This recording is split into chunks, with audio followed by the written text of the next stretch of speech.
ఇశ్రాయేలీలు దేవుని పక్షాన నిలిచి యథార్థంగా జీవించడానికి వారు తీర్మానం తీసుకున్నారు.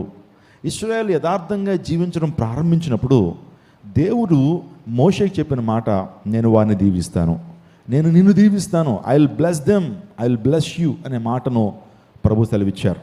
ఇక్కడ దానికి ముందుగా దేవాదేవుడు మీ జీవితంలో ఆశీర్వాదాన్ని పొందాలంటే బలిపీఠం కట్టమని అన్నాడు. ఏమన్నాడు? బలిపీఠం కట్టండి. బలిపీఠం కట్టిన వారి జీవితాల్లో ఆశీర్వాదం ఉందనేటువంటి సత్యాన్ని గమనించాలి మనం. మోషే బలిపీఠాన్ని కట్టాడు, దీవించబడ్డాడు. అబ్రహాము బలిపీఠాన్ని కట్టాడు, దీవించబడ్డాడు.